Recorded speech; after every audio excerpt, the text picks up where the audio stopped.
Hi everyone, Sri Vignesh here. So this is day 19 of me sharing my learnings and explaining things in English as I am preparing for PL300 exam. Uh, we are in model data with Power BI and we have completed the first module and we are going to the second module. The topic for today is describe Power BI model fundamentals, determine when to develop an import model. So these are the two topics for today. So this is fully a theoretical explanation. If you are someone who is expecting a practical explanation, please skip this video. So describe Power BI model fundamentals. This unit is going to be the explanation for all those terms used in Power BI. Not every terms, but common terms used in data modeling. So what is data model? A Power BI data model is a queryable thing and analytics optimized resource accessed using DAX or MDX. So with DAX used in Power BI and MDX in Excel, analyzing in Excel or paginated reports.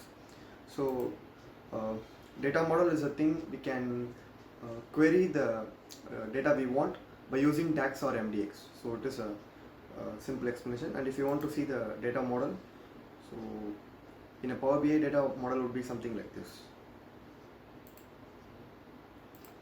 And what is a Power BI dataset? So Power BI dataset is developed in Power BI desktop. When you upload the Power BI reports to the Power BI service, it not only upload the report, it also upload the semantic model of the report. So it is called the dataset of the Power BI model.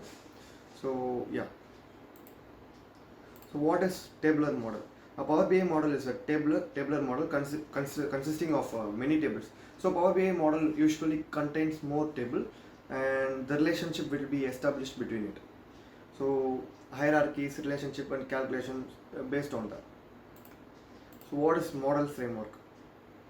So the model framework is determined by the storage mode.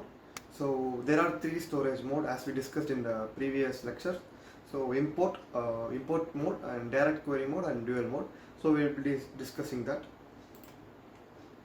So query mode is nothing but the storage of how the data is stored in the Power BI or it is directly from the data source. So determining these things are called as modes, import mode or direct query mode, and the combination of both is composite mode. So we go to the next topic. So the next topic is determine when to develop an import model. So when and which situation we need to create an import model. Let's see. An import model consists of tables with storage mode set to import and include calculated tables defined using DAX. So it would be something like this. So as you can see, we can import data from SQL, Excel, Twitter and data flow. You can import data from various sources. It supports every sources in the Power BI. Import mode will be supporting everything. And let's see some of the benefits of import mode. Supports all Power BI data source, that is database, files, feeds, web pages, data flows and more. So integrates data from multiple sources.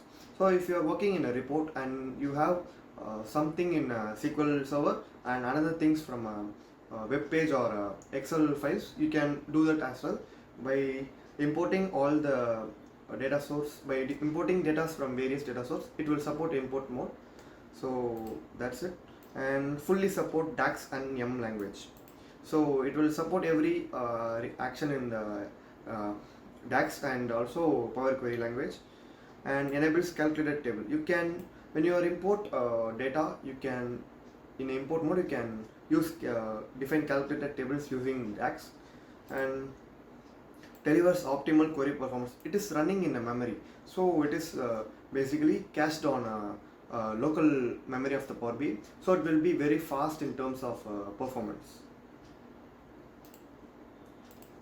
So import model limitations. There are some of the limitations also is there for import mode. So basically the two main limitation is model size and data refresh. Let's see the model size first. So if it is a shared capacity and only 1 GB per dataset is allowed, and if it is exceeds the 1 GB limit, it will not do refresh. And dedicated capacity, that is a premium capacity beyond 10 GB, but you have to enable the option that is large storage format in the workspace, and it is 10 GB is for beyond 10 GB is for a premium capacity, and these are the limitations. And let's see the data refresh. So a periodic refresh requirement is must for the import mode data. So import data must be refreshed regularly to stay current. Yeah, this is one of the point. And data in the dataset reflects the last successful refresh. So data in the dataset will reflect the last refresh, successful refresh. And also you can set up scheduled refresh, or you can tell the user to do in demand refresh also. And capacity type and scheduled refresh frequency you can see here. So when it is shared capacity, you can do up to 8 times per day, 8 times refresh per day. And if it is a premium capacity, we can do up to 48 refresh per day. So these are the things that we have to see in the import mode. And that's it for today's video. And if you are an expert watching my video and find any mistakes or miscommunication, please let me know in the comment section so that I can learn from everyone. Thank you.